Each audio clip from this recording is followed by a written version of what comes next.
ವಿದ್ಯಾರ್ಥಿಗಳೇ, ನಾನು ಕಳೆದ ತರಗತಿಯಲ್ಲಿ ನಿಮ್ಮೊಡನೆ ಮಾತನಾಡಿರುವಂತಹ ವಿಚಾರ ಯಾವುದು ಅಂದರೆ, ಬೆಳಗುಜಾವ ಕವಿತೆಯ ರಚನಾಕಾರರಾದಂತಹ ಬೇಂದ್ರೆಯವರ ಪರಿಚಯವನ್ನು ಮಾಡಿಕೊಟ್ಟಿರುವಂಥದ್ದು.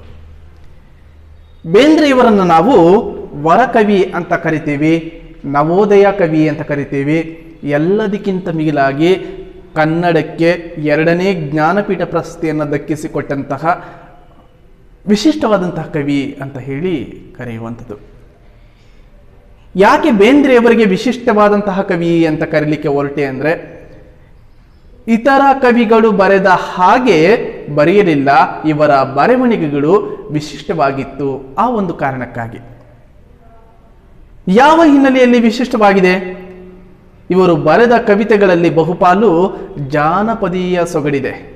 ಎಲ್ಲದಕ್ಕಿಂತ ಮಿಗಿಲಾಗಿ ಲಯಬದ್ಧವಾಗಿ, ತಾಳಬದ್ಧವಾಗಿ, ವಿಶಿಷ್ಟವಾದಂತಹ ನೆಲೆಗಟ್ಟಿನಿಂದ ಸಾಹಿತ್ಯವನ್ನು ರಚನೆ ಮಾಡಿದವರು ಯಾರು ಅಂದರೆ ಬೇಂದ್ರೆಯವರು.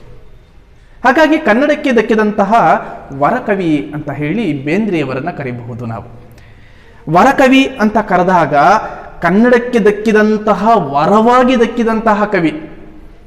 ಹಾಗಾದ್ರೆ ಕನ್ನಡದ ಕವಿ ಅಲ್ವಾ ಅಂದಾಗ ಅವರ ಮನೆ ಮಾತು ಅಂದರೆ ಮಾತೃಭಾಷೆ ಯಾವುದಾಗಿತ್ತು ಅಂದರೆ ಮರಾಠಿ ಭಾಷೆ ಆಗಿತ್ತು.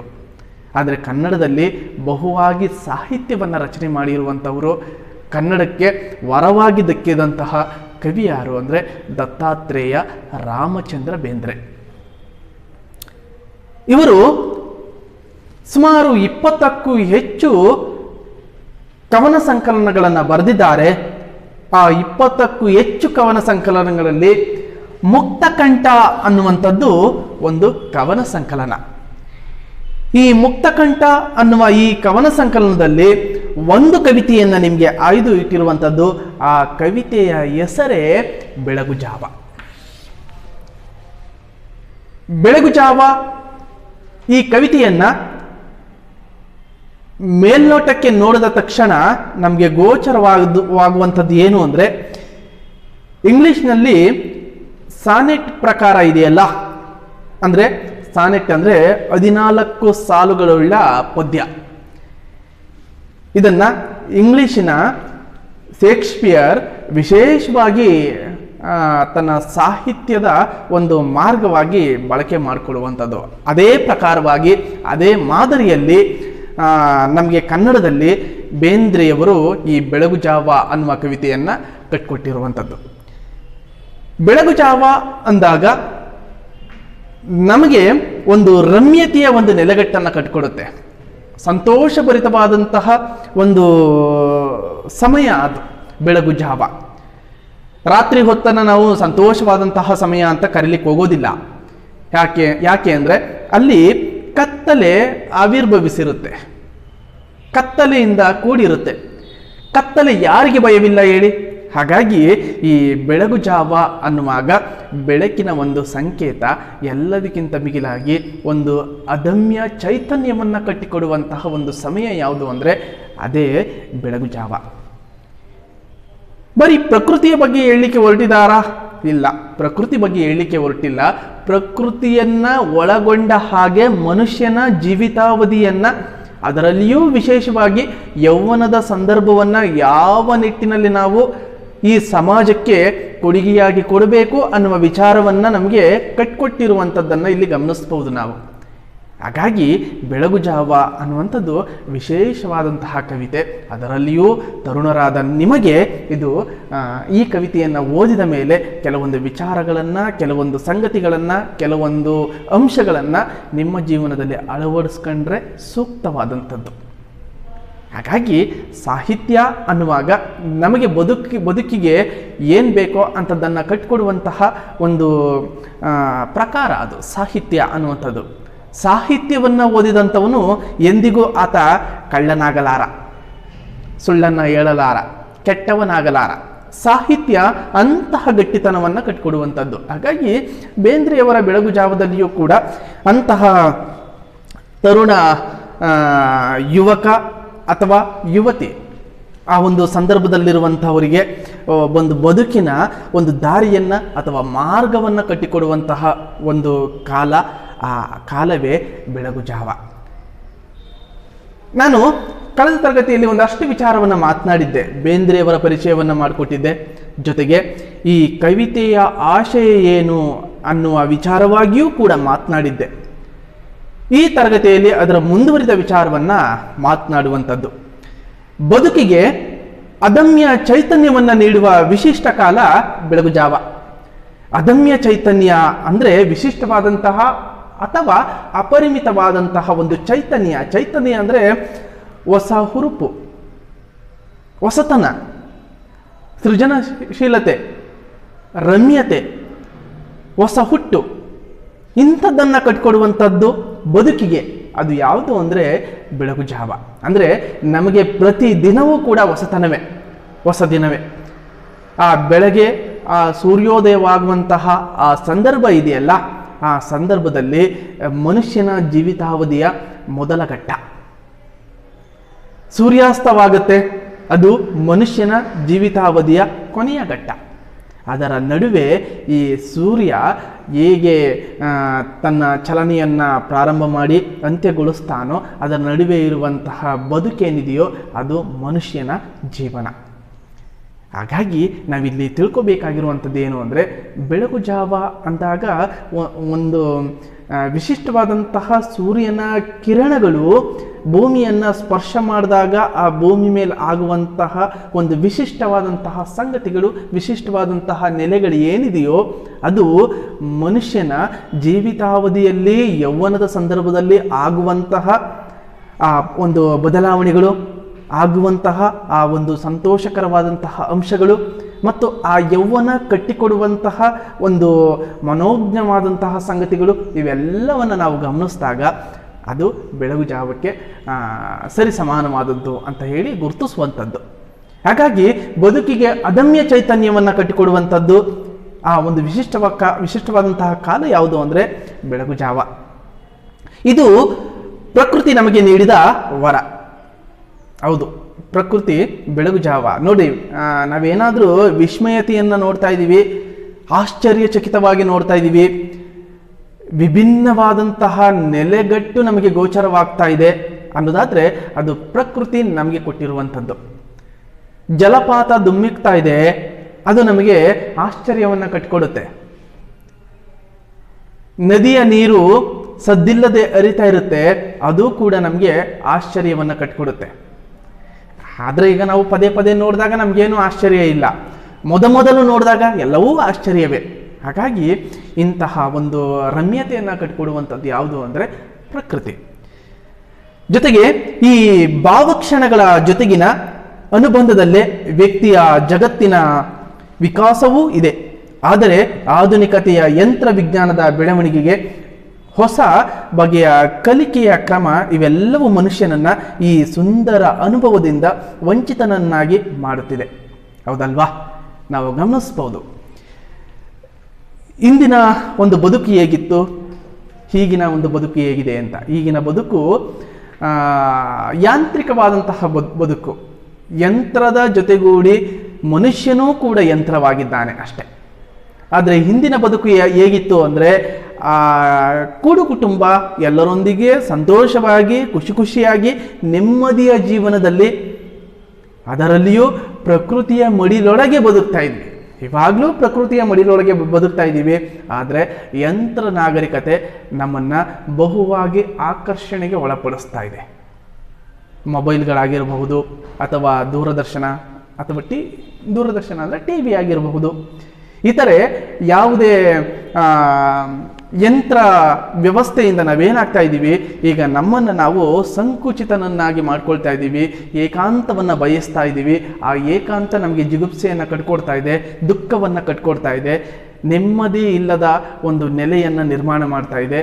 ಆದರೆ ಒಂದು ವಿಚಾರವನ್ನು ಗಮನಿಸ್ಬೋದು, ಯಂತ್ರ ನಾಗರಿಕತೆಯಿಂದ ಕೆಲಸ ಬಲು ಸುಲಭವಾಗಿ ಆಗುತ್ತದೆಯೇ ವಿನಃ ಮನುಷ್ಯನ ಸ್ನಾಯುಗಳು ಗಟ್ಟಿ ಆಗ್ತಾ ಇಲ್ಲ.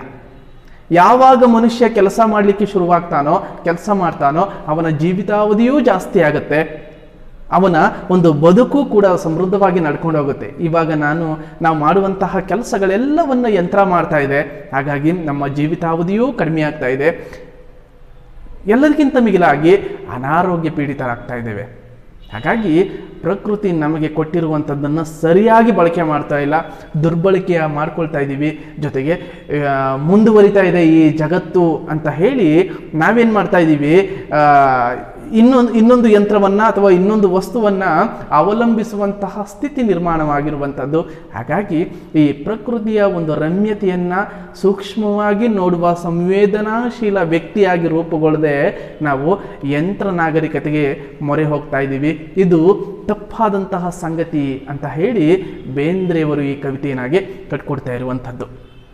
ಹಾಗಾಗಿ ಪ್ರಕೃತಿಯ ಜೊತೆಗಿನ ನಿರಂತರ ಅನುಸಂಧಾನ, ಪ್ರಕೃತಿ ಜೊತೆ ಒಡನಾಟ ಇರಬೇಕು, ಪರಿಸರದೊಂದಿಗೆ ಒಡನಾಟ ಇರಬೇಕು.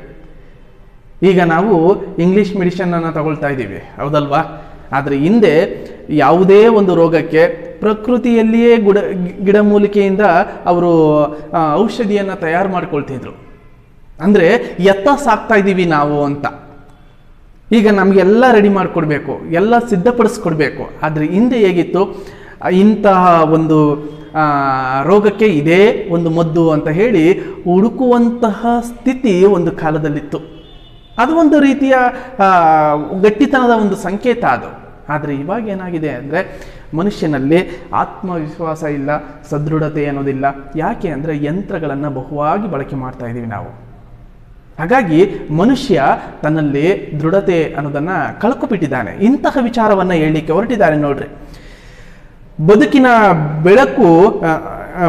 ಬೆಳಗು ಜಾವವಾಗಿರುವ ಯೌವನವನ್ನ ಸಾರ್ಥಕಪಡಿಸಿಕೊಳ್ಳಬೇಕು ಎಂಬ ಸಂದೇಶವನ್ನ ಇಲ್ಲಿ ಕವಿ ನಿರೂಪಿಸಿರುವ ರೀತಿ ವಿಶಿಷ್ಟವಾದದ್ದು.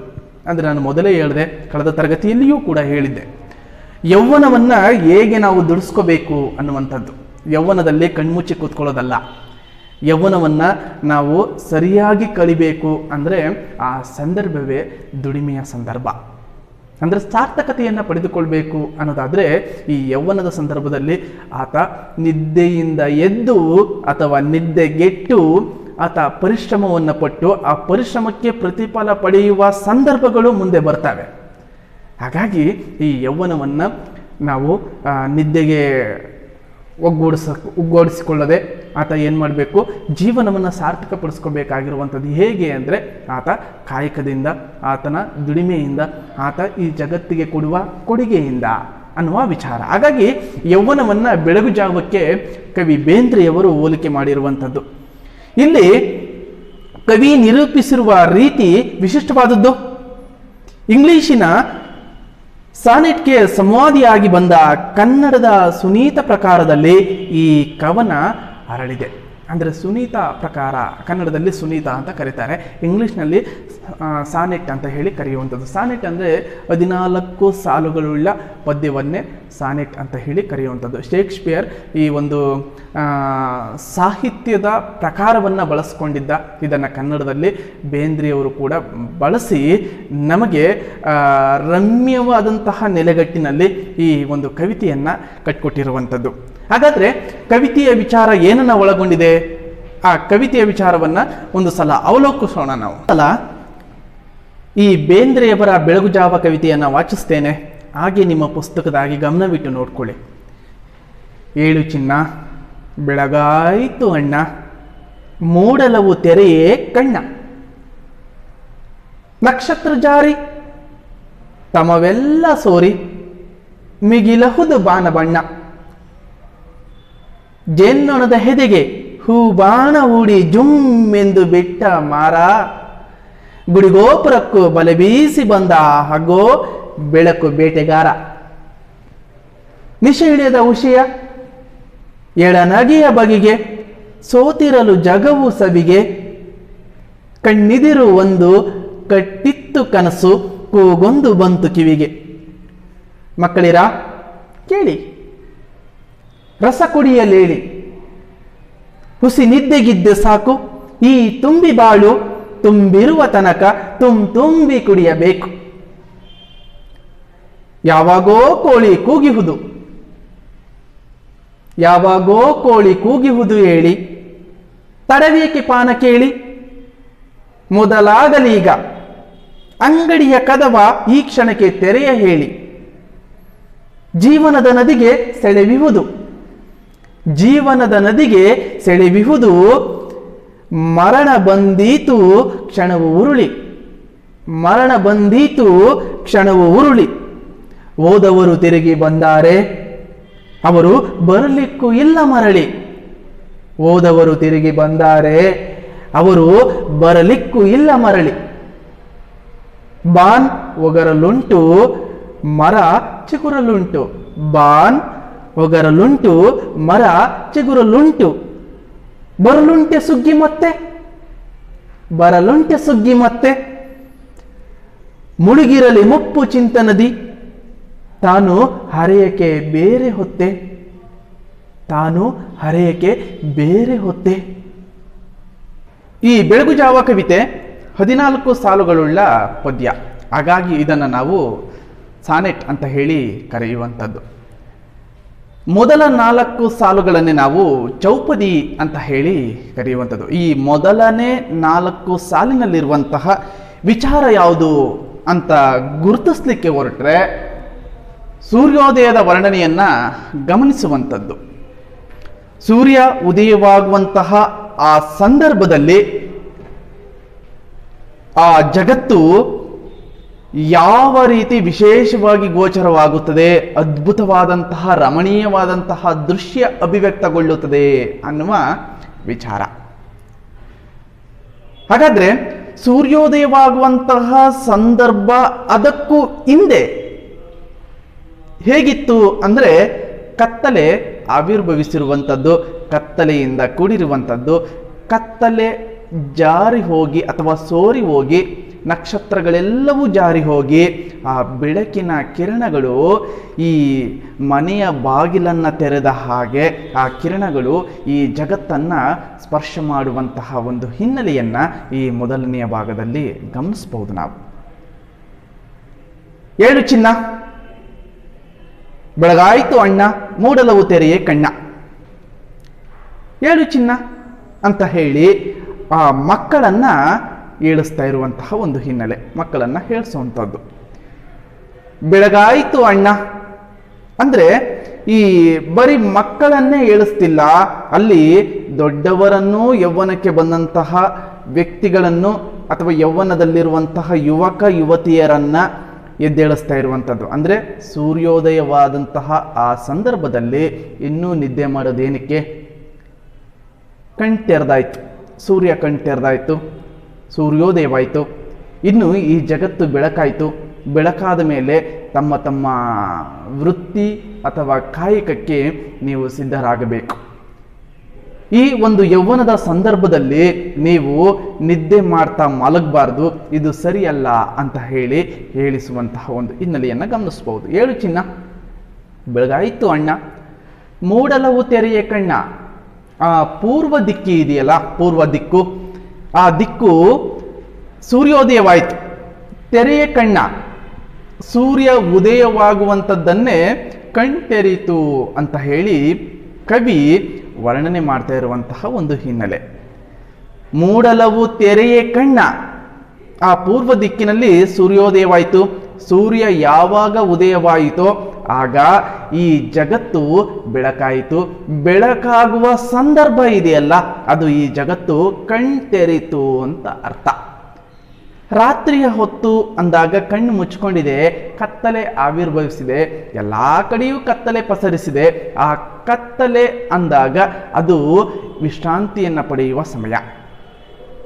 ಈಗ ಬೆಳಕಾಗಿದೆ, ಯಾಕೆ ಇನ್ನು ವಿಶ್ರಾಂತಿಯಲ್ಲಿದ್ದೀರಿ, ಯಾಕೆ ಇನ್ನು ಮಲ್ಕೊಂಡಿದ್ದೀರಿ ಅಂತ ಹೇಳಿ ಆ ಯೌವನದ ಸಂದರ್ಭದಲ್ಲಿರುವಂತಹ ಆ ಮನಸ್ಥಿತಿಗಳನ್ನು ಎಬ್ಬಿಸ್ತಾ ಇರುವಂತಹ ಒಂದು ಹಿನ್ನೆಲೆಯನ್ನು ಗಮನಿಸಬಹುದು. ನಕ್ಷತ್ರ ಜಾರಿ, ಯಾವಾಗ ಸೂರ್ಯ ಉದಯವಾಗುತ್ತದೆಯೋ, ಬೆಳಕು ಪಸರಿಸುತ್ತದೆಯೋ ಆವಾಗ ಆಕಸ್ಮಿಕವಾಗಿ ನಕ್ಷತ್ರಗಳು ಕಾಣುವುದಿಲ್ಲ. ರಾತ್ರಿಯ ಹೊತ್ತು, ಕತ್ತಲೆಯ ಹೊತ್ತಿನಲ್ಲಿ ನಕ್ಷತ್ರಗಳು ಕಾಣಿಸ್ತವೆ. ಆದರೆ ಬೆಳಕಿನ ಕಿರಣಗಳು ಯಾವಾಗ ಭೂಮಿಯನ್ನು ಸ್ಪರ್ಶ ಮಾಡುತ್ತದೆಯೋ ಆಗ ಭೂಮಿಯ ಮೇಲೆ ನಿಂತು ನೋಡಿದಾಗ ಯಾವ ನಕ್ಷತ್ರಗಳೂ ಗೋಚರವಾಗುವುದಿಲ್ಲ. ಅದನ್ನ ಕವಿ ಹೇಗೆ ಕಟ್ಕೊಟ್ಟಿದ್ದಾನೆ ಅಂದ್ರೆ ನಕ್ಷತ್ರವೆಲ್ಲವೂ ಜಾರೋಗ್ಬಿಟ್ಟಿದೆಯಂತೆ ಸೂರ್ಯ ಉದಯವಾಗುವಂತಹ ಸಂದರ್ಭದಲ್ಲಿ. ತಮವೆಲ್ಲ ಸೋರಿ, ತಮ ಅಂದ್ರೆ ಕತ್ತಲೆಲ್ಲವೂ ಸೋರಿ ಹೋಗಿದೆ, ಸೋರು ಹೋಗುವಂಥದ್ದು ಅಲ್ವಾ. ಸೋರು ಹೋಗುವಂಥದ್ದು ಅಂದಾಗ ಯಾವುದಾದ್ರೂ ದವಸ ಧಾನ್ಯಗಳನ್ನು ನಾವು ಈ ಜಾಲರಿಯಲ್ಲಿ ಹಾಕಿ ನಾವು ಸೋರಾಕ್ತೀವಲ್ಲ, ಹಾಗೆ ಇಲ್ಲಿ ಕತ್ತಲೆಯೇ ಸೋರಿ ಹೋಗಿದೆ. ಕತ್ತಲೆ ಸೋರಿ ಹೋಗಿದೆ ಅಂದ್ರೆ ಬೆಳಕು ಎಲ್ಲಾ ಕಡೆಯೂ ವಿಸ್ತಾರಗೊಂಡಿದೆ ಎನ್ನುವ ಅರ್ಥ. ಮಿಗಿಲಹುದು ಬಾನ ಬಣ್ಣ, ಅಧಿಕವಾಗಿ ಈ ಬಾನು ಅಂದ್ರೆ ಆಕಾಶ ನೋಡ್ರಿ, ಬಾನು ಆಕಾಶ, ಈ ಬಾನು ಆದ್ರೆ ಸೂರ್ಯ. ಹಾಗಾಗಿ ಇಲ್ಲಿ ನೋಡ್ರಿ, ಇಲ್ಲಿ ಮಿಗಿಲಹುದು ಬಾನ ಬಣ್ಣ, ಅಧಿಕವಾಗಿ ಬಾನಿನ ಬಣ್ಣ ಅಂದ್ರೆ ಆಕಾಶದ ಬಣ್ಣ ಬಿಳುಪಾಗಿ ಬೆಳಕಾಗಿ ಗೋಚರವಾಗುವಂಥದ್ದು. ಜೇನ್ನೊಣದ ಹೆದೆಗೆ ಹೂ ಬಾಣ ಹೂಡಿ ಜುಮ್ ಎಂದು ಬಿಟ್ಟ ಮಾರ ಅಂದ್ರೆ ಬ್ರಹ್ಮನ ಮಗ. ಆತನನ್ನ ಮನ್ಮಥ ಅಂತ ಹೇಳಿ ಕರೆಯುವಂಥದ್ದು. ಆತನಿಗೆ ಇತರ ಹೆಸರುಗಳು ಕೂಡ ಇದೆ, ಮದನ, ಕಾಮದೇವ ಅಂತ ಹೇಳಿ ಕರೆಯುವಂಥದ್ದು. ಇಲ್ಲಿ ಮಾರನ ವಿಚಾರ ಅಥವಾ ಮನ್ಮಥನ ವಿಚಾರವನ್ನ ಏನಕ್ಕೆ ತಂದ್ರು ಅಂದ್ರೆ, ಮನ್ಮಥ ಶೃಂಗಾರ ಪ್ರಿಯ, ಶೃಂಗಾರದ ಸ್ಥಾಯಿ ಭಾವವೇ ರತಿ ಅಲ್ವಾ. ಶೃಂಗಾರದ ಸ್ಥಾಯಿ ಭಾವವೇ ರತಿ ಅಂದ್ರೆ ಸುಂದರಿ ಅನ್ನುವ ಅರ್ಥ. ರತಿ ಅಂದ್ರೆ ಮನ್ಮಥನ ಮಡದಿ. ಇಲ್ಲಿ ಈ ಜಗತ್ತಿದೆಯಲ್ಲ, ಈ ಪ್ರಕೃತಿ ಇದೆಯಲ್ಲ, ಇದು ಸೌಂದರ್ಯಕ್ಕೆ ಹೆಸರುವಾಸಿಯಾದದ್ದು, ಶೃಂಗಾರ ಪ್ರಿಯವಾದದ್ದು. ಹಾಗಾಗಿ ಮನ್ಮಥನ ಒಂದು ಚಿಂತನೆಯನ್ನ ಇಲ್ಲಿ ಕೊಡ್ತಾ ಹೋಗ್ತಿದ್ದಾರೆ. ಹಾಗಾದ್ರೆ ಮನ್ಮಥನ ಚಿಂತನೆಯನ್ನ ಕೊಡ್ತಿದ್ದಾರೆ ಅಂದಾಗ ಶಿವನ ಒಂದು ಪರಿಕಲ್ಪನೆಯನ್ನು ಇಲ್ಲಿ ಕೊಡಬೇಕು. ಶಿವ ಸೃಷ್ಟಿಗೆ ಒಡೆಯ, ಸೃಷ್ಟಿಕರ್ತ. ಹಾಗಾಗಿ ಈ ಸೃಷ್ಟಿ ಬೆಳಕನ್ನ ಪಡಿಬೇಕು ಅಂದಾಗ, ಸೌಂದರ್ಯವನ್ನ ಹೊಂದಬೇಕು ಅಂದಾಗ, ಅಲ್ಲಿ ಈ ಜಗತ್ತಿನಲ್ಲಿ ಬಿಲ್ಲಿನ ಹೆದೆ ಅಂದ್ರೆ ಬಿಲ್ಲಿನ ಹಗ್ಗ ಅನ್ನುವಂತಹ ಅರ್ಥ. ನೋಡ್ರಿ, ಇಲ್ಲಿ ಜೇನ್ನೊಣ ಅನ್ನುವಂತಹ ಪದವನ್ನ ಆನಂತರ ಮಾತನಾಡ್ತೇನೆ. ಹೆದೆಗೆ ಹೂ ಬಾಣ ಹೂಡಿ, ಹೂವಿನ ಬಾಣ, ಪಂಚಶರಗಳು ಅಂತ ಹೇಳಿ ಕರೀತಾರೆ. ಆ ಪಂಚಶರಗಳು ಯಾವುದು ಅಂದ್ರೆ ಅರವಿಂದ, ಚೂತ, ನೀಲೋತ್ಪಲ, ಅಶೋಕ, ನವಮಲ್ಲಿಕ ಅನ್ನುವಂತಹ 5 ಶರಗಳು. ಶರ ಅಂದ್ರೆ ಬಾಣಗಳು. ಯಾರ ಹತ್ರ ಇತ್ತು ಅಂದ್ರೆ ಮನ್ಮಥನ ಹತ್ರ ಇದ್ದಿರುವಂಥದ್ದು. ಮನ್ಮಥ ಶಿವನ ಮೇಲೆ ಈ 5 ಶರಗಳನ್ನ ಅಂದ್ರೆ ಈ ಹೂವಿನ ಬಾಣಗಳನ್ನ ಹೊಡೆಯುವಂತಹ ಸಂದರ್ಭ ಏನಕ್ಕೆ ಅಂದ್ರೆ, ಶಿವನನ್ನ ಸಂಸಾರಕ್ಕೆಳೆಸಲು ಮಾಡಿದಂತಹ ಪ್ರಯತ್ನದಿಂದ ಶಿವನ ಸಿಟ್ಟಿಗೆ ಒಳಗಾಗಿ ಹಣೆಗಣ್ಣಿನ ಕಿಚ್ಚಿನಿಂದ ಸುಟ್ಟು ಹೋದಂತಹ ಒಂದು ಹಿನ್ನೆಲೆ. ಆ ಸಂದರ್ಭ ನೋಡ್ರಿ, ಜೇನ್ನೊಣದ ಹೆದೆಗೆ, ಜೇನ್ನೊಣ ಅಂದ್ರೆ ಇಲ್ಲಿ ಆ ಸಂಸಾರಕ್ಕೆ ಇಳಿಸಿದಂತಹ ಆ ಶಿವನನ್ನ ಜೇನ್ನೊಣದ ಹೆದೆ ಅಂದ್ರೆ ಹಗ್ಗ ಅಥವಾ ಬಿಲ್ಲಿಗೆ ಕಟ್ಟಿದಂತಹ ಹಗ್ಗ. ಜೇನ್ನೊಣ ಅನ್ನುವಂಥದ್ದು ಈ ಪ್ರಕೃತಿಯ ಒಂದು ಚಿಂತನೆ, ಪ್ರಕೃತಿಯ ಒಂದು ರಮಣೀಯತೆ. ಜುಮ್ ಅನ್ನುವಂತಹ ಪದ ಇದೆಯಲ್ಲ, ಆ ಜೇನ್ನೊಣಗಳು ಹೇಗೆ ಜೇಂಕಾರ ಮಾಡುತ್ತವೆಯೋ ಹಾಗೆ ಈತ ಬಾಣವನ್ನ ಪ್ರಯೋಗ ಮಾಡಿರುವಂಥದ್ದು. ಆ ಬಾಣವನ್ನ ಪ್ರಯೋಗ ಮಾಡಿರುವಂಥದ್ದು ಯಾರ ಮೇಲೆ ಅಂದ್ರೆ ಸೃಷ್ಟಿಗೊಡೆಯನ ಮೇಲೆ.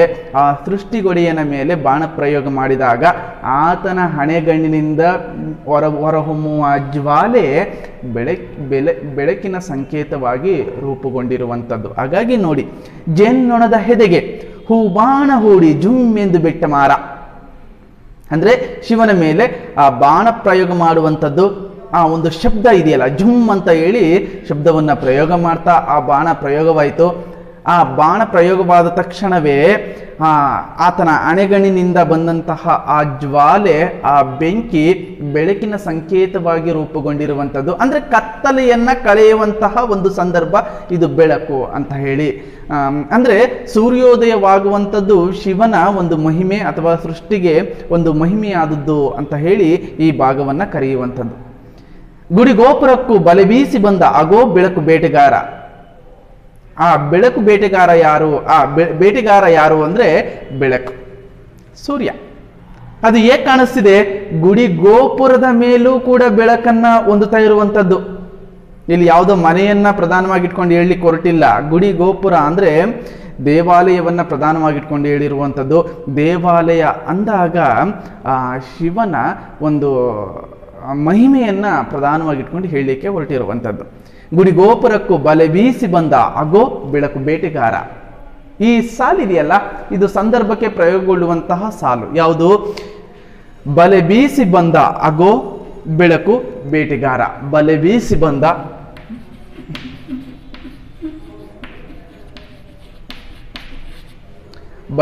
ಬಲೆ ಬೀಸಿ ಬಂದ ಆಗೋ ಬೆಳಕು ಬೇಟೆಗಾರ. ನಿಮ್ಗೊಂದು ಪ್ರಶ್ನೆ ಕೇಳ್ತಾರೆ, ಬೇಟೆಗಾರ ಯಾರು ಅಂತ. ಬೆಳಕು ಬೇಟೆಗಾರ. ಜೇನ್ನೊಣದ ಹೆದೆಗೆ ಹೂಬಾಣ ಹೂಡಿದಂಥವನು ಯಾರು ಅಂತ ಹೇಳಿ ಪ್ರಶ್ನೆ ಕೇಳ್ತಾರೆ. ಮಾರ. ಮಾರ ಅಂದ್ರೆ ಮನ್ಮಥ. ನೋಡ್ರಿ, ಮಾರ ಅಂದ್ರೆ ಮನ್ಮಥ. ಮನ್ಮಥ ಅಂದ್ರೆ ಮದನ. ಮದನ ಅಂದ್ರೆ ಕಾಮದೇವ. ಆತ ಯಾರು? ಬ್ರಹ್ಮನ ಮಗ. ಹಾಗಾಗಿ ಇಲ್ಲಿ 3 ಪ್ರಶ್ನೆಯನ್ನು ನಾವು ಗಮನಿಸುವಂಥದ್ದು. ಮತ್ತೊಮ್ಮೆ ಓದ್ತೇ ನೋಡಿ.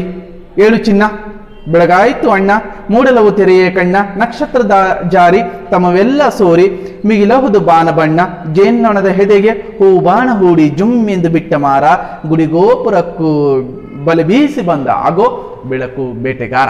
ಈ 2ನೆಯ ಚೌಪದಿ ಯಾವ ವಿಚಾರವನ್ನು ಒಳಗೊಂಡಿದೆ ಅಂದ್ರೆ, ಮುಂಜಾವು ಅಥವಾ ಮುಂಜಾನೆಗೆ ಜಗತ್ತು ಸೋತಿದೆ ಅನ್ನುವಂಥದ್ದು. ಸೂರ್ಯೋದಯ ಆದ ಮೇಲೆ ಈ ಜಗತ್ತು ಬೆಳಕಿನಿಂದ ಗೋಚರವಾಗುತ್ತದೆ. ಆ ಮುಂಜಾನೆ ಅನ್ನುವ ಹೊತ್ತೇ ವಿಶೇಷವಾದದ್ದು. ಸೂರ್ಯೋದಯ ಆಗತ್ತೆ, ಹಕ್ಕಿಗಳ ಕಲರವ, ಆ ಕಲರವನ್ನ ಕೇಳಿಸಿಕೊಳ್ಳುವುದೇ ಮನಸ್ಸಿಗೆ ಒಂದು ತರಹದ ಮುದ ಅಥವಾ ಸಂತೋಷ. ಹಿಮದ ಮಣಿಗಳು ಹೂವಿನ ಮೇಲೆ ಅಲಂಕಾರವಾಗಿ ಗೋಚರವಾಗುತ್ತದೆ. ಅಂದರೆ ಹಿಮದ ಮಣಿಗಳು ಆ ಹೂಗಳ ಮೇಲೆ ಮುತ್ತಿನ ಮಣಿಯ ಹಾಗೆ ಕಾಣಿಸ್ತಾ ಇರುತ್ತೆ. ಹಾಗಾಗಿ ಆ ಬೆಳಕಿನ ಹೊತ್ತು, ಆ ಬೆಳಗಿನ ಜಾವ ಅಥವಾ ಮುಂಜಾವು ಅಥವಾ ಮುಂಜಾನೆ ವಿಶೇಷವಾದದ್ದು.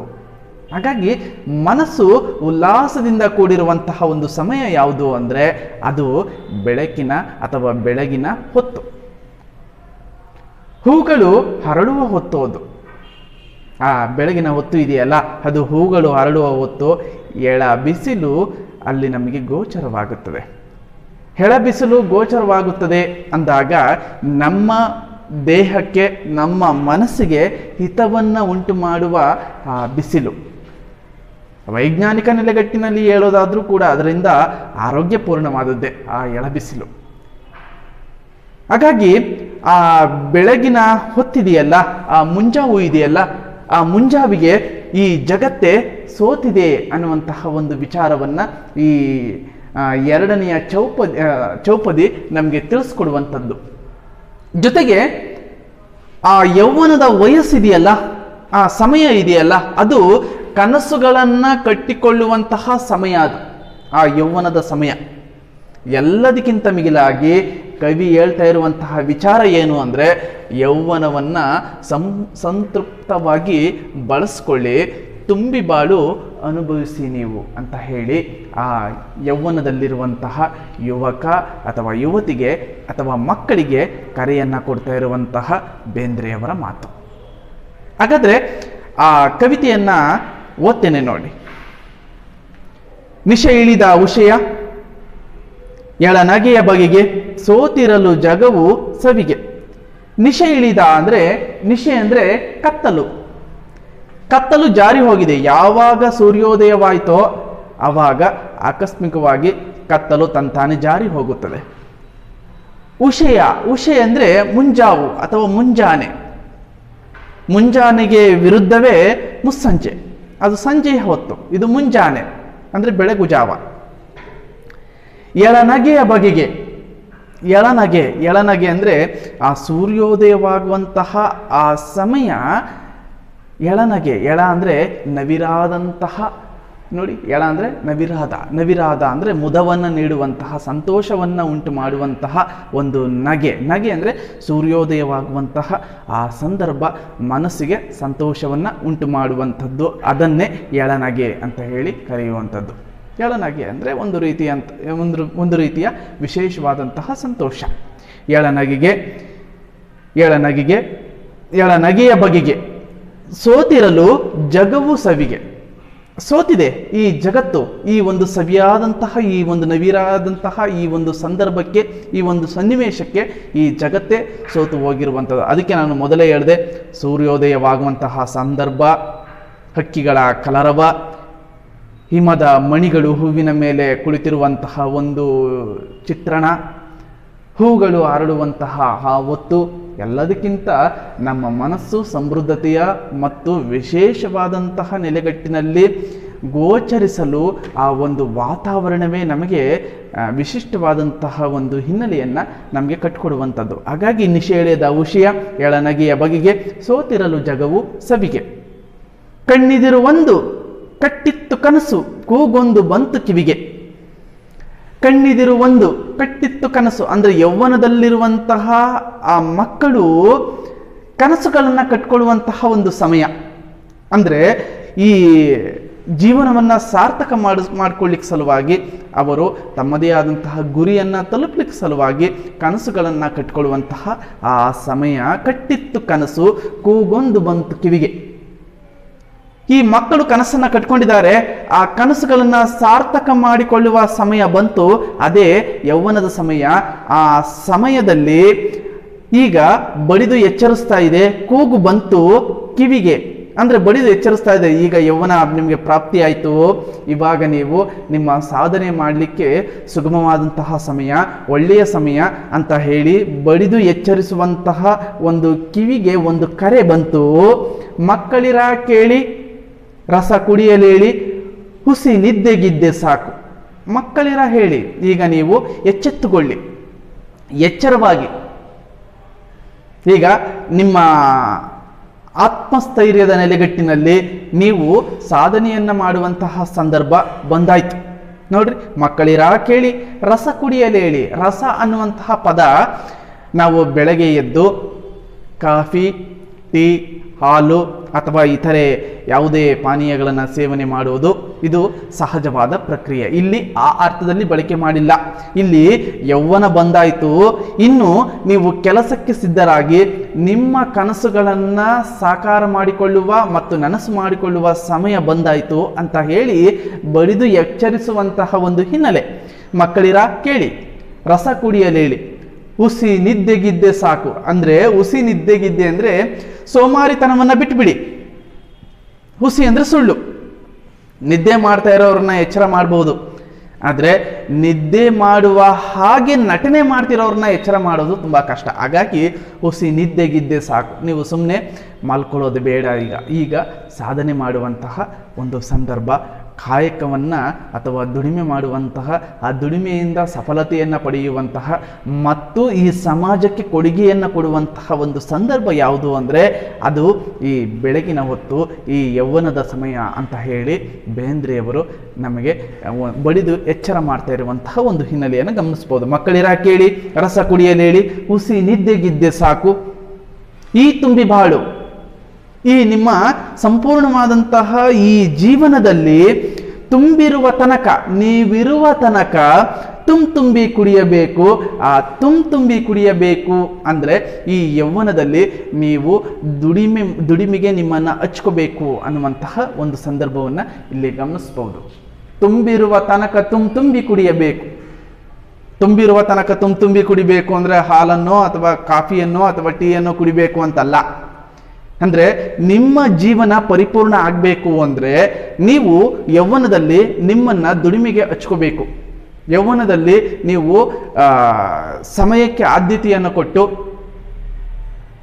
ಪ್ರಾಮಾಣಿಕವಾದಂತಹ ಪ್ರಯತ್ನದ ನೆಲೆಗಟ್ಟಿನಲ್ಲಿ ಪರಿಶ್ರಮವನ್ನು ಪಟ್ಟು ಈ ಜಗತ್ತಿಗೆ ನಿಮ್ಮನ್ನು ನೀವು ಅಳವಡಿಸ್ಕೋಬೇಕು, ಸೇರ್ಪಡೆಗೊಳಿಸ್ಕೋಬೇಕು, ಈ ಜಗತ್ತಿಗೆ ಏನಾದರೂ ಕೊಡುಗೆ ಕೊಡಬೇಕು, ಸಮಾಜ ನಿಮ್ಮನ್ನು ಗುರುತಿಸುವ ಹಾಗೆ ಮಾಡಬೇಕು ಅನ್ನೋದೇ ಇವರ ಒಂದು ಚಿಂತನೆ. ತುಂಬಿರುವ ತನಕ ತುಂಬಿ ಕುಡಿಯಬೇಕು, ಅಂದರೆ ಯೌವನದ ಆ ವಯಸ್ಸು ಇರುವವರೆಗೂ ನೀವು ದುಡಿಮೆಗೆ ನಿಮ್ಮನ್ನು ಹಚ್ಕೋಬೇಕು.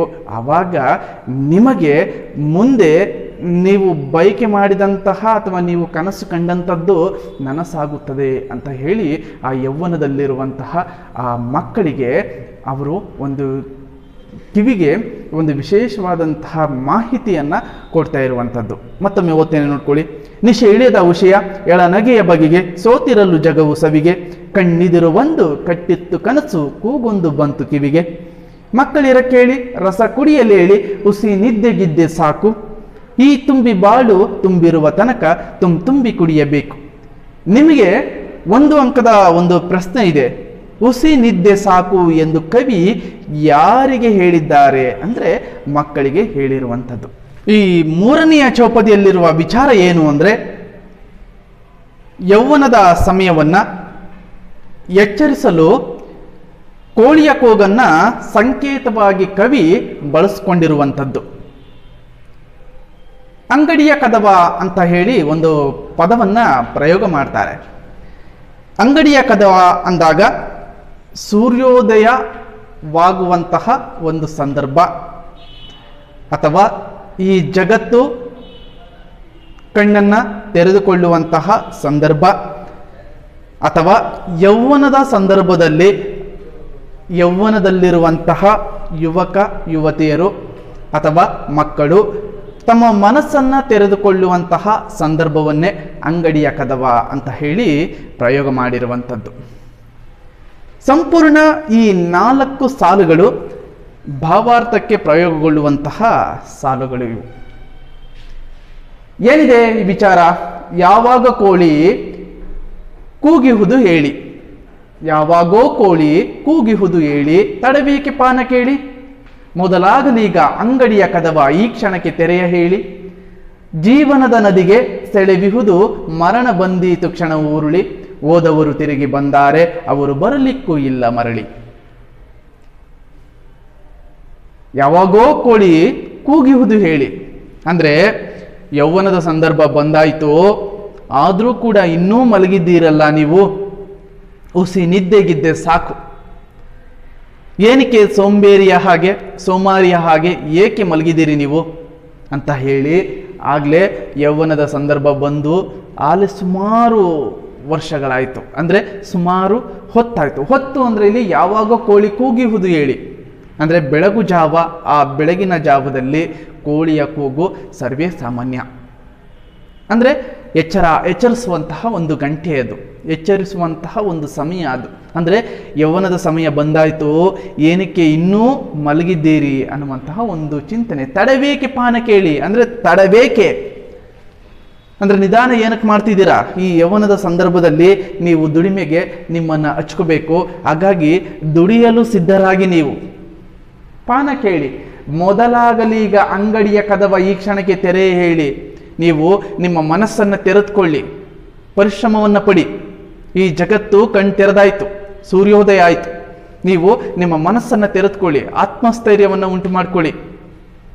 ಈ ಜಗತ್ತಿಗೆ ಕೊಡುಗೆ ಕೊಡಬೇಕು ಅನ್ನುವಂತಹ, ಏನಾದರೂ ಸಾಧನೆ ಮಾಡಬೇಕು ಅನ್ನುವಂತಹ ಛಲದ ಒಂದು ಮನಸ್ಸನ್ನು ತೆರೆಯಿರಿ ನೀವು. ನೋಡಿ, ಅಂಗಡಿಯ ಕದವ ಈ ಕ್ಷಣಕ್ಕೆ ತೆರೆಯ ಹೇಳಿ, ತೆರೆಯ ಅಂದರೆ ತೆಗಿರಿ ನೀವು. ಜೀವನದ ನದಿಗೆ, ಈ ಮನುಷ್ಯನ ಜೀವನದಲ್ಲಿ ಅಥವಾ ಆ ಒಂದು ನದಿಗೆ ಸೆಳೆವಿಹುದು, ಸೆಳೆವು ಅಂದರೆ ರಭಸ, ಅಂದರೆ ಯಾವಾಗ ಬೇಕಾದರೂ ಈ ಜೀವನ ಅಂತ್ಯಗೊಳ್ಳಬಹುದು. ಹಾಗಾಗಿ ಈ ಯೌವನದ ಹೊತ್ತಿನಲ್ಲಿ ನೀವು ಸಾಧನೆಗೆ ನಿಮ್ಮನ್ನು ತೊಡಗಿಸ್ಕೊಳ್ಳಿ. ಜೀವನದ ನದಿಗೆ ಸೆಳೆವಿಹುದು ಮರಣ ಬಂದೀತು ಕ್ಷಣ ಉರುಳಿ, ಯಾವಾಗ ಬೇಕಾದರೂ ಮರಣ ಬರಬಹುದು. ಯೌವನದ ಹೊತ್ತನ್ನು ಕಳ್ಕೊಬಿಡೋಣ, ಸಾಂಸಾರಿಕ ಬದುಕಿನಲ್ಲಿ ಏನಾದರೂ ಸಾಧನೆ ಮಾಡೋಣ ಅಥವಾ ಮುದಿತನದ ವಯಸ್ಸಿನಲ್ಲಿ ಸಾಧನೆ ಮಾಡೋಣ ಅಂತ ಹೇಳಿ ನೀವು ಕಾಯ್ತಾ ಕೂತ್ಕೊಳ್ಳೋದು ಒಳ್ಳೆಯದಲ್ಲ. ಈ ಯೌವನದ ಹೊತ್ತಿನಲ್ಲೇ ನೀವು ಸಾಧನೆಯನ್ನು ಮಾಡಿ ಏನಾದರೂ ಈ ಸಮಾಜಕ್ಕೆ ಕೊಡುಗೆಯನ್ನು ಕೊಡಿ. ಮರಣ ಯಾವಾಗ ಬೇಕಾದರೂ ಬರಬಹುದು, ತಕ್ಷಣ ಉರುಳಿ ಬರಬಹುದು. ಹಾಗಾಗಿ ನಿಮ್ಮ ಸಾಧನೆ ಇವಾಗಲಿಂದಲೇ ಸಿದ್ಧರಾಗಲಿ, ಇವಾಗಲಿಂದಲೇ ಎಚ್ಚೆತ್ತುಕೊಳ್ಳಿ. ಯಾವಾಗೋ ಕೋಳಿ ಕೂಗಿಹುದು ಹೇಳಿ, ಯಾವಾಗೋ ಕೋಳಿ ಕೂಗಾಯ್ತು, ಯೌವನದ ಸಮಯ ಬಂದಾಯ್ತು, ತಡೆಬೇಕೆ ಪಾನ ಕೇಳಿ. ನೀವು ದುಡಿಮೆಗೆ ನಿಮ್ಮನ್ನು ಹಚ್ಕೊಳ್ಳಿ. ನೀವು ನಿಮ್ಮ ಆತ್ಮಸ್ಥೈರ್ಯವನ್ನು ಈ ಸಮಾಜಕ್ಕೆ ಒಗ್ಗೂಡಿಸ್ಕೊಳ್ಳಿ. ಅಥವಾ ನಿಮ್ಮ ಮನಸ್ಥಿತಿಯನ್ನು, ನಿಮ್ಮ ಮನೋಭಾವನೆಯನ್ನು ಈ ಸಮಾಜದಲ್ಲಿ ನಿಮ್ಮ ಕಾಯಕ ವೃತ್ತಿಯ ನೆಲೆಗಟ್ಟಿನಲ್ಲಿ ಒಗ್ಗೂಡಿಸ್ಕೊಳ್ಳಿ. ಮೊದಲಾಗಲಿ ಈಗ ಅಂಗಡಿಯ ಕದವ ಈ ಕ್ಷಣಕ್ಕೆ ತೆರೆಯೇ ಹೇಳಿ. ನಿಮ್ಮ ಮನಸ್ಸಿನ ಕದವನ್ನು ತೆರೆಯಿರಿ, ಮನಸ್ಸಿನ ಬಾಗಿಲನ್ನು ತೆರೆಯಿರಿ. ಒಳ್ಳೆಯ ಮನಸ್ಥಿತಿಯಿಂದ ಈ ಜಗತ್ತನ್ನು ವಿಶೇಷವಾಗಿ ನೋಡಿ. ಜೀವನದ ನದಿಗೆ ಸೆಳೆಯುವುದು, ಜೀವನದ ಈ ಒಂದು ಪಯಣದಲ್ಲಿ ರಭಸ ಜಾಸ್ತಿ. ಹಾಗಾಗಿ ಮರಣ ಬಂದೀತು ಕ್ಷಣವೂ ಉರುಳಿ ಸಂದರ್ಭಕ್ಕೆ ಪ್ರಯೋಗಗೊಳ್ಳುವಂತಹ ಸಾಲು ಇದು. ಮರಣ ಯಾವಾಗ ಬೇಕಾದರೂ ಬರ್ಬೋದು, ತಕ್ಷಣವೇ ಉರುಳಿ ಬರ್ಬೋದು, ಕ್ಷಣ ಮಾತ್ರದಲ್ಲೇ ಉರುಳಿ ಬರ್ಬೋದು. ಹಾಗಾಗಿ ನಿಮ್ಮ ಜೀವನದಲ್ಲಿ ಕಾಯ್ತಾ ಕೂತ್ಕೊಳ್ಳೋದು ಒಳ್ಳೆಯದಲ್ಲ. ಈ ಯೌವನದ ಸಮಯ ಬಂದಾಯಿತು, ಏನಾದರೂ ಸಾಧಿಸುವಂತಹ ಹೊತ್ತು ಬಂದಾಯಿತು. ಹಾಗಾಗಿ ನೀವು ಸಾಧನೆಯತ್ತ ನಿಮ್ಮ ಮನಸ್ಸನ್ನು ಒಗ್ಗೂಡಿಸ್ಕೊಳ್ಳಿ. ಓದವರು ತಿರುಗಿ ಬಂದಾರೆ, ಏನೂ ಸಾಧನೆ ಮಾಡಿಲ್ಲದೆ ಓದವರು ಮತ್ತೆ ಬಂದಿದ್ದಾರಾ? ನೋಡ್ರಿ, ಓದವರು ತಿರುಗಿ ಬಂದಾರೆ, ಅವರು ಬರಲಿಕ್ಕೂ ಇಲ್ಲ ಮರಳಿ, ಅವರು ಬರಲಿಕ್ಕೆ ಸಾಧ್ಯನೇ ಇಲ್ಲ. ಮತ್ತೊಮ್ಮೆ ಈ ಮನುಷ್ಯನ ಜೀವನ ಅನ್ನೋದು ರೂಪುಗೊಳ್ಳುತ್ತದೆಯೋ ಇಲ್ವೋ ಗೊತ್ತಿಲ್ಲ. ಹಾಗಾಗಿ ಈ ತುಂಬಿ ಬಾಳನ್ನ ಸಂಪೂರ್ಣವಾಗಿ ಅನುಭವಿಸಬೇಕು ಅನ್ನೋದಾದರೆ ನೀವು ಯೌವನದ ಸಮಯದಲ್ಲಿ ನಿಮ್ಮ ಕರ್ತವ್ಯದ ದೃಷ್ಟಿಯಿಂದ ನಿಮ್ಮ ಜೀವನವನ್ನು ಸಾರ್ಥಕಪಡಿಸ್ಕೋಬೇಕು, ದುಡಿಬೇಕು, ಸಫಲತೆಯನ್ನು ಪಡಿಬೇಕು ಅನ್ನುವಂತಹ ಒಂದು ಚಿಂತನೆ ಈ 4 ಸಾಲುಗಳಲ್ಲಿ ಅಡಕಗೊಂಡಿರುವಂಥದ್ದು. ಈ 4 ಸಾಲು ಕೂಡ ಭಾವಾರ್ಥಕ್ಕೆ ಪ್ರಯೋಗಗೊಳ್ಳುವಂತಹ ಒಂದು ಸಾಲು. ಯಾವಾಗ ಕೋಳಿ ಕೂಗಿಹುದು ಹೇಳಿ, ತಡಬೇಕು ಪಾನ ಕೇಳಿ, ಮೊದಲಾಗಲಿ ಈಗ ಅಂಗಡಿಯ ಕದವ ಈ ಕ್ಷಣಕ್ಕೆ ತೆರೆಯೇ ಹೇಳಿ, ಜೀವನದ ನದಿಗೆ ಸೆಳೆವಿಹುದು. ನಿಮಗೊಂದು ಪ್ರಶ್ನೆಯನ್ನು ಕೇಳ್ತಾರೆ, ಯಾವುದಕ್ಕೆ ಸೆಳೆವಿದೆ ಎಂದು ಕವಿ ಹೇಳುತ್ತಾರೆ. ಜೀವನದ ನದಿಗೆ. ಜೀವನದಿಗೆ ಅಲ್ಲ, ಬಹುಪಾಲು ವಿದ್ಯಾರ್ಥಿಗಳು ಬರೆಯೋದು ಇದೇ ರೀತಿ, ಜೀವನದಿಗೆ ಅಂತ ಬರೀತಾರೆ. ಅಲ್ಲ, ಜೀವನದ ನದಿಗೆ ಸೆಳೆವಿಹುದು ಅಂತ ಹೇಳಿ ಕವಿ ಹೋಲಿಕೆ ಮಾಡಿ ಹೇಳ್ತಾ ಇರುವಂಥದ್ದು. ಯಾವುದಕ್ಕೆ ಸೆಳೆವಿದೆ ಎಂದು ಕವಿ ಹೇಳುತ್ತಾರೆ ಅಂದರೆ ಜೀವನದ ನದಿಗೆ ಸೆಳೆವಿದೆ ಎಂದು ಕವಿ ಹೇಳುತ್ತಾರೆ. ಮರಣ ಬಂದೀತು ಕ್ಷಣವೂ ಉರುಳಿ, ತಕ್ಷಣ ಮರಣ ಅನ್ನೋದು ಬಂದ್ಬಿಡುತ್ತೆ. ಹಾಗಾಗಿ ನೀವು ಈ ಕ್ಷಣದಿಂದಲೇ ನೀವು ಕಾರ್ಯೋನ್ಮುಖರಾಗಿ ಸಫಲತೆಯನ್ನು ಪಡ್ಕೊಳ್ಳಿ ಅಂತ ಹೇಳುವಂತಹ ಒಂದು ಸಾಲು. ಓದವರು ತಿರುಗಿ ಬಂದಾರೆ. ಒಂದು ಸಲ ಈ ಮನುಷ್ಯನ ಜೀವನವನ್ನು ವ್ಯರ್ಥ ಮಾಡ್ಕೊಬಿಟ್ರೆ ಮತ್ತೆ ಈ ಮನುಷ್ಯ ಜೀವನ ಬರುತ್ತದೆಯೇ? ಓದವರು ತಿರುಗಿ ಬಂದಾರೆ, ಅವರು ಬರಲಿಕ್ಕೂ ಇಲ್ಲ ಮರಳಿ, ಅವ್ರು ಬರಲಿಕ್ಕೆ ಸಾಧ್ಯನೇ ಇಲ್ಲ.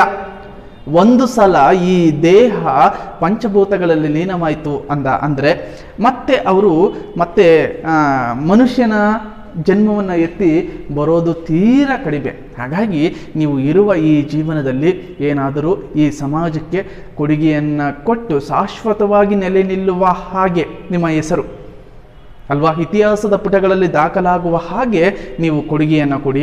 ಆ ಕೊಡುಗೆ ಕೊಡುವಂತಹ ಒಂದು ಸಮಯ ಯಾವುದು ಅಂದರೆ ಅದು ಯೌವನದ ಹೊತ್ತು, ಯೌವನದ ಸಮಯ ಮತ್ತು ನಿಮ್ಮ ಆತ್ಮಸ್ಥೈರ್ಯವನ್ನು ಸದೃಢವಾಗಿಸಿಕೊಳ್ಳುವಂತಹ ಒಂದು ಸಮಯ ಯಾವುದು ಅಂದರೆ ಅದು ಯೌವನದ ಹೊತ್ತು ಅನ್ನುವ ಒಂದು ಹಿನ್ನೆಲೆಯನ್ನು ಪ್ರಧಾನವಾಗಿಟ್ಕೊಂಡು ಬೇಂದ್ರೆಯವರು ಈ ಕವಿತೆಯಲ್ಲಿ ನಮಗೆ ತಿಳಿಸ್ಕೊಟ್ಟಿರುವಂಥ ಬಾನ್ ಒಗರಲುಂಟು, ಮರ ಚಿಗುರಲುಂಟು, ಬರಲುಂಟೆ ಸುಗ್ಗಿ ಮತ್ತೆ, ಮುಳುಗಿರಲಿ ಮುಪ್ಪು ಚಿಂತನದಿ, ತಾನು ಹರೆಯಕ್ಕೆ ಬೇರೆ ಹೊತ್ತೆ. ಈ 2 ಸಾಲುಗಳಲ್ಲಿರುವ ವಿಚಾರ ಏನು ಅಂದರೆ, ಬಾನ್ ಹೊಗರಲುಂಟು, ಆಕಾಶ ಕಾಂತಿಯಿಂದ ಹೊಳಪಿನಿಂದ ಪ್ರಕಾಶಮಾನವಾಗಿ ಹೊಳೆಯಬಹುದು. ಮರ ಮತ್ತೆ ತನ್ನ ತರಗೆಲೆಯನ್ನೆಲ್ಲ ಉದುರಿಸಿಕೊಂಡು ಮತ್ತೆ ಚಿಗುರಬಹುದು. ಆದರೆ ಬರಲುಂಟೆ ಸುಗ್ಗಿ ಮತ್ತೆ ಈ ಯೌವನದ ಸಂದರ್ಭ ಮತ್ತೆ ಬರುತ್ತದೆಯೇ? ಬರಲಿಕ್ಕೆ ಸಾಧ್ಯನೇ ಇಲ್ಲ. ಹಾಗಾಗಿ ಆ ಯೌವನವನ್ನು ವ್ಯರ್ಥ ಮಾಡ್ಕೋಬೇಡಿ ಅಂತ ಹೇಳಿ ಬೇಂದ್ರೆಯವರು ಹೇಳುವಂತಹ ಒಂದು ಮಾತು.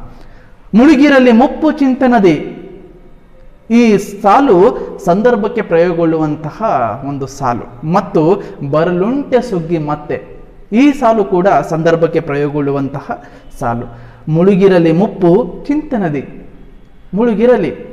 ಚಿಂತನೆದಿ ಯಾವುದಾದ್ರೂ ಒಂದು ಆಲೋಚನೆಯಲ್ಲಿ ಅಥವಾ ಯಾವುದಾದ್ರೂ ಒಂದು ಚಿಂತನೆಯಲ್ಲಿ ಈ ಮುಪ್ಪು ಅಂದರೆ ಮುದಿತನ ಯಾವಾಗಲೂ ಮುಳುಗಿರಲಿ, ಯಾವಾಗಲೂ ಇರಲಿ. ಅಂದರೆ ಚಿಂತೆ ಮಾಡೋದು ಬೇಡ, ಯೋಚಿಸೋದು ಬೇಡ, ಆಲೋಚನೆ ಇರಲಿ, ಚಿಂತನೆ ಇರಲಿ. ಹಾಗಾಗಿ ಈ ಮುಪ್ಪಿಗೆ ಈ ಚಿಂತನೆ ಆಲೋಚನೆಗಳು ಬರಬೇಕು ಅನ್ನೋದಾದರೆ ಅದು ಯೌವನವನ್ನು ಸಾರ್ಥಕಪಡಿಸ್ಕೊಂಡಾಗ ಮಾತ್ರ ಬರುತ್ತದೆ. ಹಾಗಾಗಿ ತಾನು ಹರೆಯಕ್ಕೆ ಬೇರೆ ಹೊತ್ತೆ, ಹರೆಯ ಅಂದರೆ ಪ್ರಾಯ, ತಾನು ಹರೆಯಕ್ಕೆ ಬೇರೆ ಹೊತ್ತೆ, ಈ ಹರೆಯವನ್ನು ಬಿಟ್ಟು ಬೇರೆ ಯಾವ ಹೊತ್ತಿನಲ್ಲೂ ಕೂಡ ನಾವೇನಾದರೂ ಸಾಧನೆ ಮಾಡ್ತೀವಿ, ಹೊಸದನ್ನು ಹುಟ್ಟು ಹಾಕ್ತೀವಿ, ಚಿಂತನೆಯನ್ನು ಮಾಡ್ತೀವಿ ಅನ್ನೋದಕ್ಕಿಂತ ಯೌವನ ಅನ್ನೋದೇ ಸೂಕ್ತ, ಪ್ರಾಯ ಅನ್ನೋದೇ ಸೂಕ್ತ. ಮುದಿತನ ಚೆಂದಾಗಿರಬೇಕು, ಮುದಿತನ ಸುಗಮವಾಗಿರಬೇಕು ಅಂದರೆ ಯೌವನದ ಹೊತ್ತನ್ನು ಸರಿಯಾದ ರೀತಿಯಲ್ಲಿ ದುಡಿಮೆಗೆ ಹಚ್ಚಿ ಆತ್ಮಸ್ಥೈರ್ಯದ ನೆಲೆಗಟ್ಟಿನಲ್ಲಿ ಸಮಾಜಕ್ಕೆ ಕೊಡುಗೆಯನ್ನು ಕೊಡಬೇಕು ಅನ್ನುವಂತಹ ಈ ಒಂದು ಚಿಂತನೆಯನ್ನು ಈ 14 ಸಾಲುಗಳಲ್ಲಿ ನಾವು ಗಮನಿಸ್ಬೋದು. ನಾನು ಈ ಬೆಳಗು ಜಾವ ಅನ್ನುವಂತಹ ಕವಿತೆಯನ್ನು ನಾನು ನಿಮ್ಮೊಟ್ಟಿಗೆ ಮಾತನಾಡಿದ್ದೇನೆ. ಅಂದರೆ ಯೌವನದ ಹೊತ್ತನ್ನು ಅಥವಾ ಯೌವನದ ಸಮಯವನ್ನು ದುಡಿಮೆಗೆ ಹಚ್ಚಿ ನಾವು ಅಂದುಕೊಂಡಂತಹ ಕನಸನ್ನು ಅಥವಾ ನಾವು ಕಂಡಂತಹ ಕನಸನ್ನು ನನಸು ಮಾಡ್ಕೋಬೇಕು ಅನ್ನುವಂತಹ ವಿಚಾರವನ್ನೇ ಬೇಂದ್ರೆಯವರು ನಿಮಗೆ ತಲುಪಿಸುವಂತಹ ಪ್ರಯತ್ನವನ್ನು ಮಾಡ್ತಾ ಇರುವಂಥದ್ದು. ಮನುಷ್ಯನ ಜೀವನ ಅನ್ನೋದು ಶ್ರೇಷ್ಠವಾದದ್ದು. ಆ ಶ್ರೇಷ್ಠವಾದಂತಹ ಜೀವನವನ್ನು ಯಾವುದೋ ಕೆಟ್ಟ ಚಟಗಳಿಗೆ ಬಲಿಯಾಗಿ ವ್ಯರ್ಥ ಮಾಡ್ಕೋಬಾರದು ಅನ್ನುವಂತಹ ಚಿಂತನೆ ಬೇಂದ್ರೆಯವರ ಚಿಂತನೆಯಾಗಿರುವಂಥದ್ದು. ಅಬ್ದುಲ್ ಕಲಾಂ ರವರ ಒಂದು ಮಾತು ನೆನಪಾಗ್ತಿದೆ, ಮರಳುಗಾಡಿನಲ್ಲಿ ಇಟ್ಟಂತಹ ಹೆಜ್ಜೆ ಹಲವು ದಶಕಗಳವರೆವಿಗೂ ಉಳಿಯುವ ಹಾಗೆ ಇಡಬೇಕು ಅನ್ನುವಂತಹ ಮಾತು. ಅಂದರೆ ನಮ್ಮ ಕುರುಹು, ನಮ್ಮ ಗುರುತು, ನಮ್ಮ ಚಿಹ್ನೆ, ನಮ್ಮ ಹೆಸರು ಈ ಜಗತ್ತಿನಲ್ಲಿ ಶಾಶ್ವತವಾಗಿ ಉಳಿಬೇಕು ಅಂದರೆ ಅಂತಹ ಸಾಧನೆಯನ್ನು ನಾವು ಮಾಡಿರಬೇಕು. ಆ ಸಾಧನೆಯನ್ನು ಮಾಡುವತ್ತ ನಮ್ಮ ಕಾಯಕವನ್ನು ಒಗ್ಗೂಡಿಸ್ಕೊಂಡು ನಮ್ಮ ಮನಸ್ಸನ್ನು ಆ ಕಡೆ ಹೋಗುವ ಹಾಗೆ, ಆ ಕಡೆ ವಾಲುವ ಹಾಗೆ ನಾವು ಪ್ರಯತ್ನ ಮಾಡೋಣ ಅಂತ ಹೇಳಿ ನನ್ನ ಈ ಒಂದು ತರಗತಿಗೆ ಪೂರ್ಣ ವಿರಾಮವನ್ನು ಇಡ್ತಿದ್ದೇನೆ. ಧನ್ಯವಾದಗಳು. ನಮಸ್ಕಾರ.